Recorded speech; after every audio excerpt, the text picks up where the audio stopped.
શું મિત્રો તમે ક્યારે લસણ, ડુંગળી, ટામેટાં, બટાકા અને કેપ્સિકમને આ રીતે શેકીને આટલી ટેસ્ટી રેસીપી બનાવી છે અને એ પણ તેલ વગર? દરેકના ઘરમાં મિત્રો આ રેસીપી બનતી જ હોય છે, બટ મારી રીતે એકવાર બનાવશો તો ખરેખર બહુ જ સરસ ટેસ્ટી બનશે અને તેલ વગરની તૈયાર થશે. જે નેચરલી ટેસ્ટ આવવો જોઈએ એ જળવાઈ રહેશે.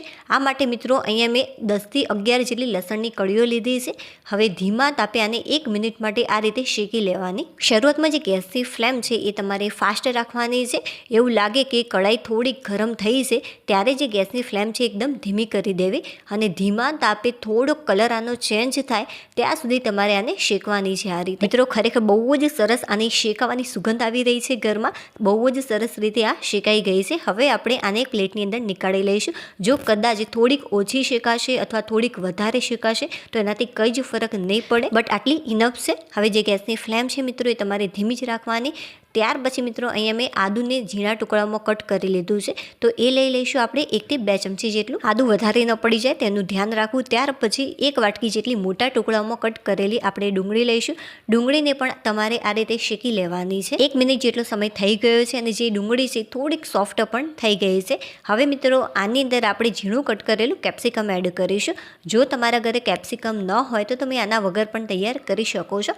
તો ઝીણું કટ કરીને મેં કેપ્સિકમ એડ કર્યું છે, 2થી 3 ચમચી જેટલું. સારી રીતે એકવાર મિક્સ કરી લઈશું અને અડધી મિનિટ માટે આને આ રીતે શેકી લેવાનું છે. અડધી મિનિટ જેટલો સમય થઈ ગયો છે અને બધું જ જે શાકભાજી છે સરસ મજાનું શેકાઈ ગયું છે. હવે આપણે આને એ જ બાઉલની અંદર નીકાળી લઈશું કે જે બાઉલની અંદર આપણે લસણ એડ કર્યું હતું એ જ બાઉલની અંદર. ચાલો હવે વારો છે ટામેટાનો. તો 1 વાટકી ભરીને મેં ટામેટાં લીધા. જેટલી તમે ડુંગળી લીધી હોય એટલા જ તમારે ટામેટાં લેવાના. જો 1-2 ચમચી વધારે કે ઓછા હશે તો એનાથી કંઈ જ ફરક નહીં પડે. મિત્રો આજે જે હું રેસીપી બનાવી રહી છું અને જેવી રીતે મેં અત્યારે બનાવી છે, જો એકવાર તમે બનાવશો તો બધા જ ઘરના લોકો આંગળા ચાટતા રહી જશે. એટલી ટેસ્ટી બનવાની છે.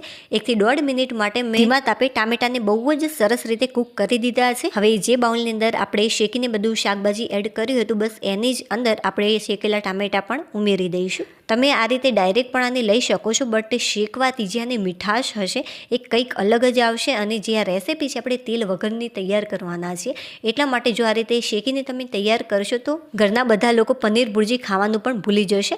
હવે આપણે મિક્સર જારની અંદર બહુ જ સરસ રીતે એકદમ ફાઇન આને ક્રશ કરી લઈશું. તો મિત્રો મિક્સર જારની અંદર મેં સરસ મજાની આની ગ્રેવી તૈયાર કરી લીધી છે. તો તમે જોઈ શકો છો કે જે આ ગ્રેવી છે એકદમ પરફેક્ટ રીતે તૈયાર થઈ ગઈ છે. બહુ જ મિત્રો આની સુગંધ સરસ આવી રહી છે. મિત્રો જે શેકીને આપણે ગ્રેવી તૈયાર કરી છે એના કારણે જે આ રેસીપીનો ટેસ્ટ છે ખરેખર એટલો લાજવાબ આવવાનો છે, બધા આંગળા ચાટતા રહી જશે. ખરેખર એટલી ટેસ્ટી આ રેસીપી બનવાની છે.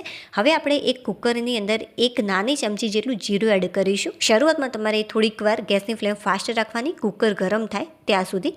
ત્યાર પછી એવું લાગે કે કુકર ગરમ થઈ ગયું છે ત્યારે તમારે જે ગેસની ફ્લેમ છે એકદમ ધીમી કરી દેવી અને ધીમા તાપે જીરાને સારી રીતે તમારે શેકી લેવાનું છે.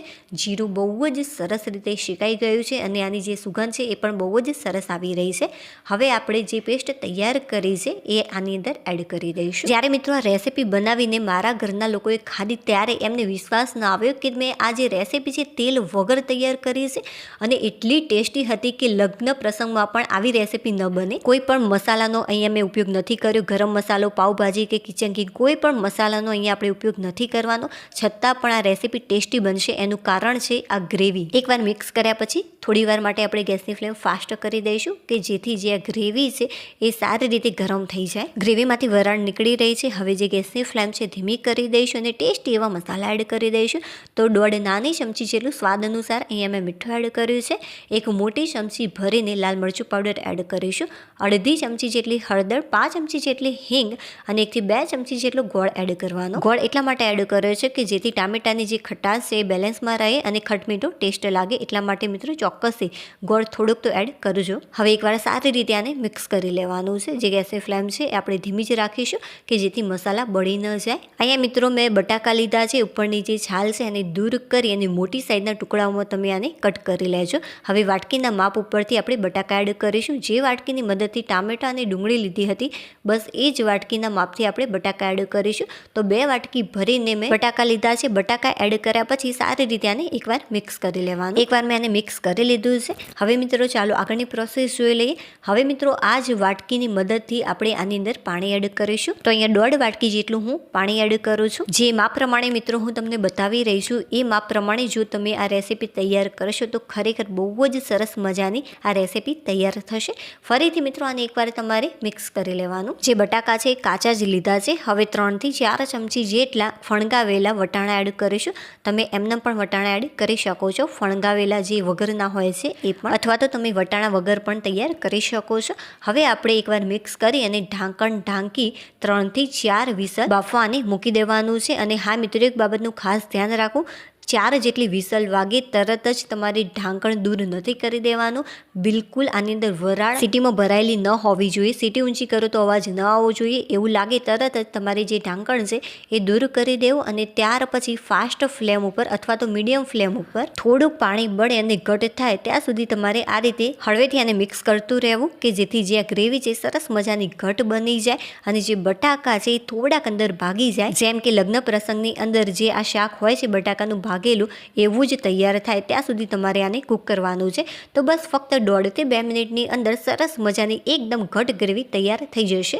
આ રીતે જો મિક્સ કરશો તો મિત્રો તમે જોઈ શકો છો જે ગ્રેવી છે સરસ મજાની ઘટ થઈ ગઈ છે. તમને એવું લાગે કે ગ્રેવી ઘટ થઈ ગઈ છે અથવા ઘટ થવા લાગી છે, તરત તમારે જે ગેસની ફ્લેમ છે એ બંધ કરી દેવી, નહીં તો જે આ ગ્રેવી છે એકદમ વધારે પડતી ઘટ થઈ જશે. તો મિત્રો ફાઇનલી પનીર ભુરજી કરતાં પણ, લગ્ન પ્રસંગમાં જેવું બટાકાનું શાક હોય છે એના કરતાં પણ ટેસ્ટી અને કોઈ પણ પ્રકારના મસાલા એડ કર્યા વગર આટલું ટેસ્ટી શાક તમે નહીં જ બનાવ્યું હોય એટલી મારી ગેરંટી છે. અને તેલ વગર 15 વર્ષના મિત્રો રેસીપીના અનુભવ ઉપરથી મેં સરસ મજાની આટલી ટેસ્ટી અને હેલ્ધી રેસીપી બનાવી છે. તો પ્લીઝ વિડીયોને લાઇક કરી દેજો અને ચેનલને સબસ્ક્રાઈબ કરવાનું બિલકુલ પણ ભૂલતા નહીં.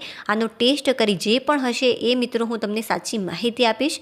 અરે વાહ ફ્રેન્ડ્સ, ખરેખર સુપર્બ A1 લાગી રહી છે આ રેસીપી. મિત્રો આનો ઓરિજિનલ તમને કલર બતાવો, કોઈ પણ પ્રકારનો કલર કે કાશ્મીરી લાલ મરચું પાવડર વગર આનો જે દેખાવ છે એ તમે જોઈ શકો છો કે કેટલી ટેસ્ટી આ રેસીપી બની છે, કેટલું ટેસ્ટી આ શાક બન્યું છે. જ્યારે મેં ઘરમાં કહ્યું કે તેલ વગરનું મેં શાક બનાવ્યું છે ત્યારે બધા કહેવા લાગ્યા કે તેલ વગરનું શાક? ખબર જ ન પડી કે તેલ વગરનું શાક આટલું ટેસ્ટી હોઈ શકે. મિત્રો રેસીપી થોડીક પણ પસંદ આવી તો વિડીયોને લાઇક કરી દેજો, ચેનલને સબસ્ક્રાઈબ. બાય.